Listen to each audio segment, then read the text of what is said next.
Okay, foundational nutrition number 9, allergies. About 50 million Americans have allergies. One quarter of U.S. adults have a seasonal allergy. 7 to 8% have eczema. A little over 6% have a food allergy. And the prevalence is going up. Hay fever has risen by 33% in the last 20 years. And food allergies have been steadily going up between the 90s and 2011. It went up by 50%, and between that and 2021, it went up another 50%. And we're spending about 4 billion a year on particle allergies, nasal allergies, and food allergies. Are spending about 25 billion a year. And a lot of natural healthcare is backed by research. And I want you to think of what I'm presenting here as one way of doing things, not the only way of doing things. What I'm trying to accomplish is kind of a Dr. Seuss version of holistic healthcare because the medical approach to chronic disease is just so bad that even if you do a cursory job at natural healthcare, you're going to get a lot of people better. Also, this is for practitioners, not for lay people. If you're a lay person watching this, please find somebody to help you. There's information that I'm assuming people know that you won't. And I mentioned Zorex a lot. Zorex doesn't sell on Amazon, so lay people can't get it from them.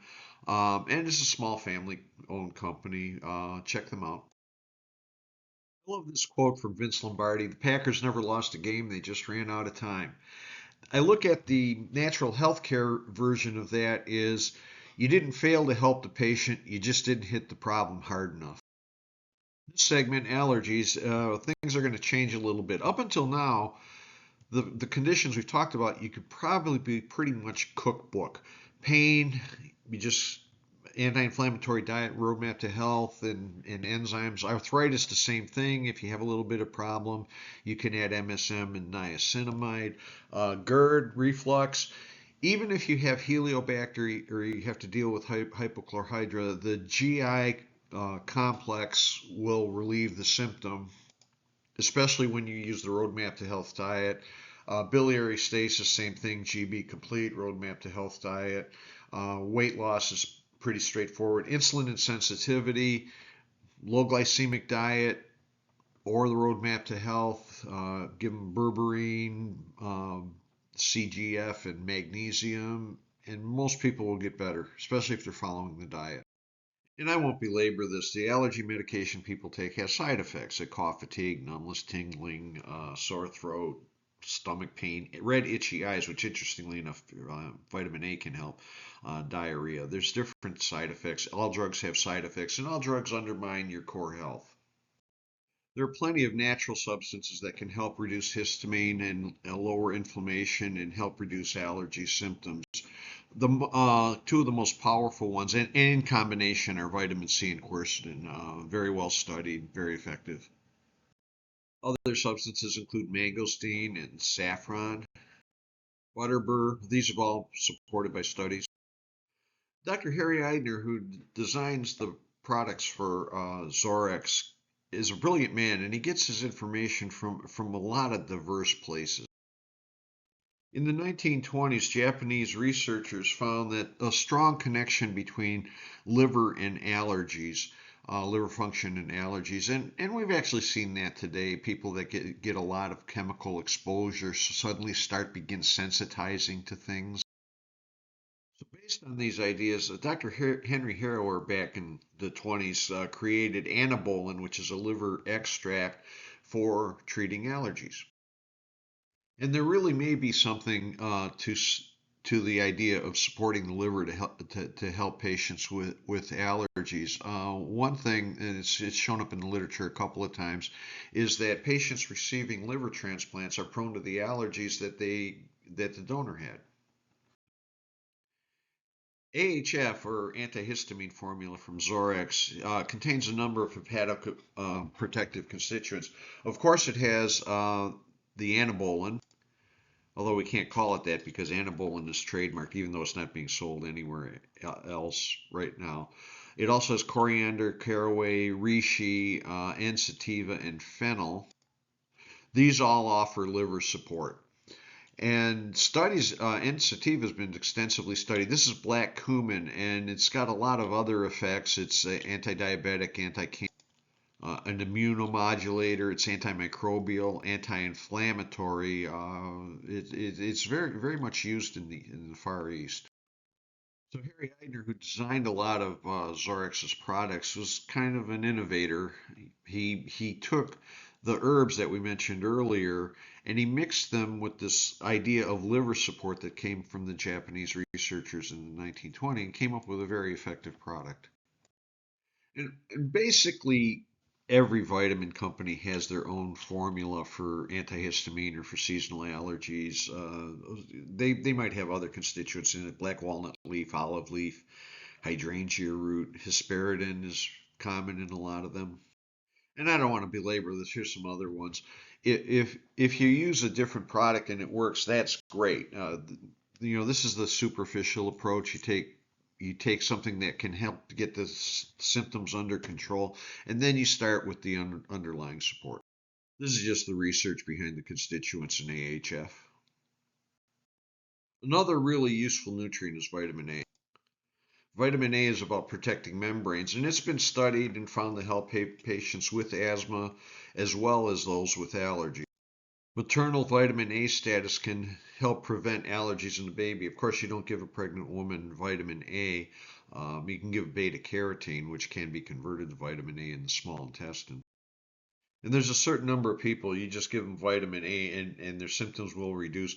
It's especially useful if the patient has itchy eyes. You give them about 25,000 international units of vitamin A for just 3 or 4 days, and the itchy eyes will get better. Okay, so scientific method starts with making an observation, and one observation being made in thousands of offices is HCl need and allergies are strongly linked. No one's bothered to prove this in the lab, but there's thousands of docs out there that swear that if they improve HCl for patients, their allergies get better. So if a patient has gas, bloating, belching shortly after eating, gastric reflux, if they're a vegan, ask them why they're a vegan, if they don't care for meat much. The big one is if their stomach is upset by taking vitamins. That's almost for sure hydrochloric acid need. They tend to skip breakfast. They feel better if they don't eat. They're tired after their after meals. That true is also true of insulin insensitivity. Fingernails that break or chip easily. These are people that may need hydrochloric acid. Once again, not a lot of extensive studies, but many practitioners swear by HCl and helping your allergy patients. While there hasn't been a lot of studies on HCl and allergies, there has been a lot on the microbiome. And of course, HCl status can affect the microbiome. Harry Eidner used to say, treat the GI tract from the north south. In other words, start with stomach acid, pancreatic enzymes before you start worrying about, probiotics and things like that. But they're getting more studies about specific strains. They're finding that certain specific strains are found in people with allergies, and they've also found that changes in the microbiome can improve allergic symptoms. This is a meta-analysis about probiotics and allergies. Overall, it finds that they do help. It complains about the heterogeneity between the studies, meaning that it's like comparing apples and oranges, and you really can't line up the studies. And there are other things to support the use of probiotics for allergies. My only concern is if you take a probiotic and it relieves a symptom, and you stop taking the probiotic and the symptom goes away, well, you're taking a living thing, so it should be able to, you should have planted it and should live. It means that the environment for that particular strain isn't very good in your gut.